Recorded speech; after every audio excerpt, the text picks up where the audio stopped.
1 লাখ 2 লাখ টাকা দিয়ে অপারেশন করিয়ে লাভ কি, আর চিকিৎসা করিয়ে লাভ কি? কোনোদিন এই চিন্তা করেন না। আল্লাহ পাক মাওয়াদ্দা এবং রাহমাত সৃষ্টি করেছেন।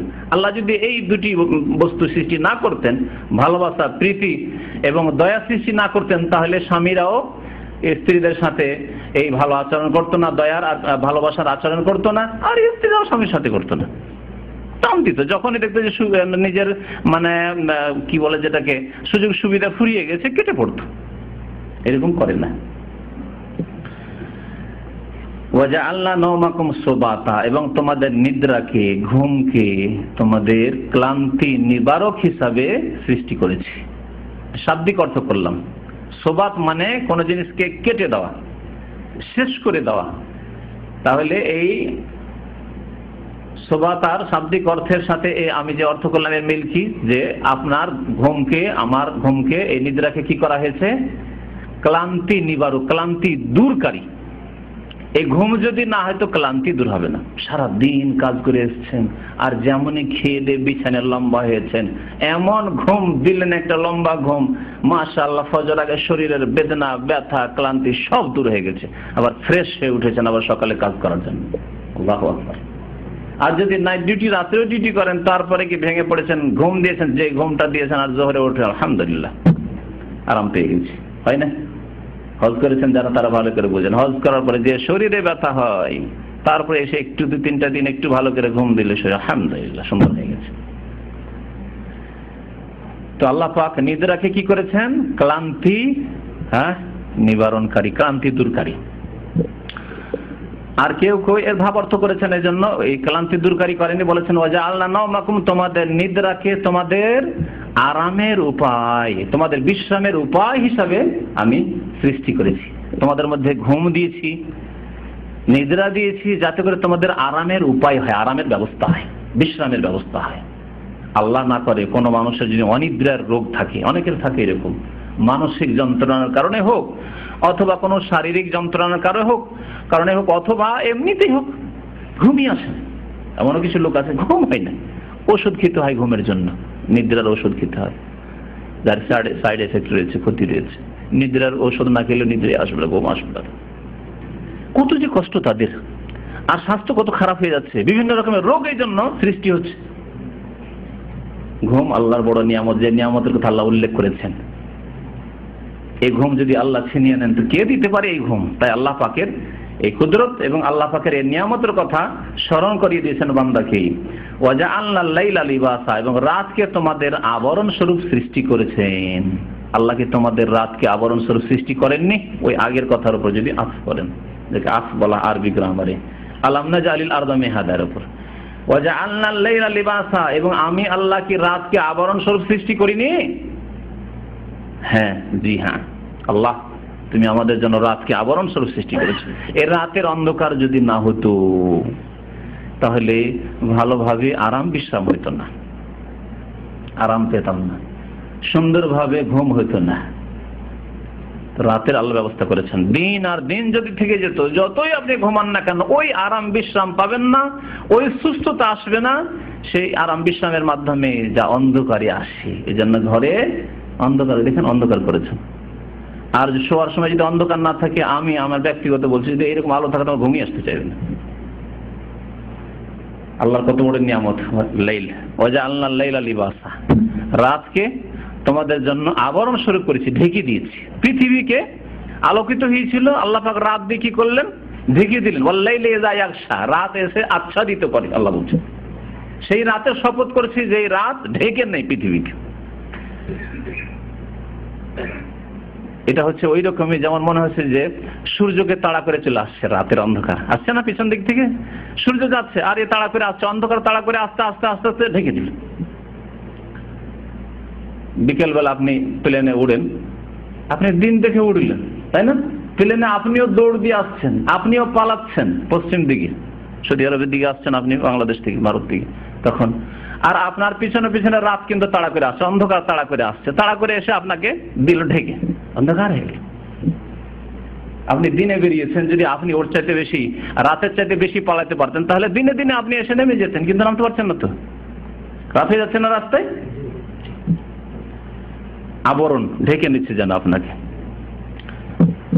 ওয়াজআলনা নাহারা মাআশা, এবং দিনকে আমি তোমাদের জীবিকা অর্জনের উপায় হিসাবে সৃষ্টি করি নাকি? আল্লাহ দিন দিয়েছেন যাতে করে রিজিক হাসিল করা যায়, জীবিকার ব্যবস্থা করা যায়, যে কি খাবো, কি পরবো, কি পান করব, ছেলে মেয়েকে কি খাওয়াবো। যদি আল্লাহ রাত করে রেখে দিতেন তাহলে অচল হয়ে যেত দুনিয়া। আজকে বিদ্যুতের যুগে হয়তো অনেকে এতদূর কল্পনা করতে পারছেন না, বিদ্যুৎ তাতে কত খরচ চিন্তা করেন। তারপরে শহরে শতকরা কজন লোক বাস করে? অধিকাংশ মানুষ সারা বিশ্বে গ্রাম এলাকায় বাস করে, যেখানে বিদ্যুতের ব্যবস্থা নেই। যেখানে বিদ্যুতের ব্যবস্থা আছে সেখানে বিদ্যুতের লোডশেডিং তো জানাই আছে দেশে, তাই না? তাহলে শুধু আলো করে কি দুনিয়ার কাজকর্ম সব চলতো? মাঠে ঘাটের কাজ চলতো, চাষাবাদের কাজ চলতো। আর চাষাবাদ মাঠে ঘাটের কাজ না চললে তো মানুষ মরে হালাক হয়ে যেত। ধান আসতো না, চাউল আসতো না, ডাল আসতো না, গম আসতো না, বুট আসতো না, কি খেয়ে মানুষ বাঁচতো? শহরের লোক টাকা পয়সা খেয়ে অফিসে বসে বসে সব হালাক হয়ে যেত। আল্লাহ বলছেন ওয়াজআলনা নাহারা, আমার এই নিয়ামত তোমাদের উপর রয়েছে, আর আমি এই কুদরতের মালিক যে রাতকে দূরীভূত করে আমি দিন নিয়ে আসি, তোমাদের জন্য আলোকিত করি, যাতে তোমাদের জীবিকার অর্জনের ব্যবস্থা হয়।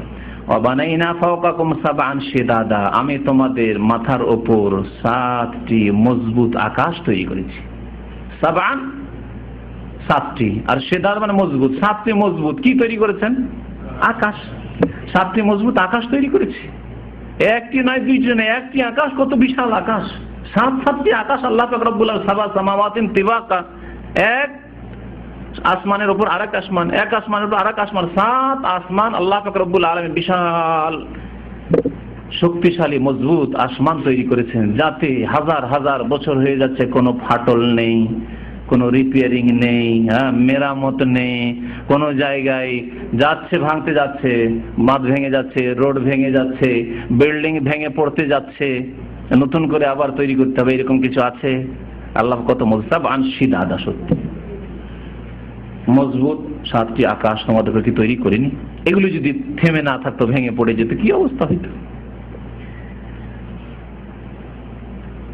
ওয়াজআলনা সিরাজান ওয়াহাজা, তারপরে যে আল্লাহ পাক রব্বুল আলামিন 7 এই মজবুত আকাশ, বিশাল আকাশ তৈরি করেছেন, তোমার মতো 3.5 হাতের মানুষকে মাটি থেকে উঠাতে পারবেন না। যারা পরকাল পুনরুত্থানকে অস্বীকার করেছে তাদেরকে এই শিক্ষা দেওয়ার জন্য আল্লাহ 7 আকাশের সৃষ্টির কথা উল্লেখ করেছেন। ওয়াজআলনা সিরাজান ওয়াহাজা, এবং তোমাদের জন্য আমি উজ্জ্বল প্রদীপ সৃষ্টি করি নাকি?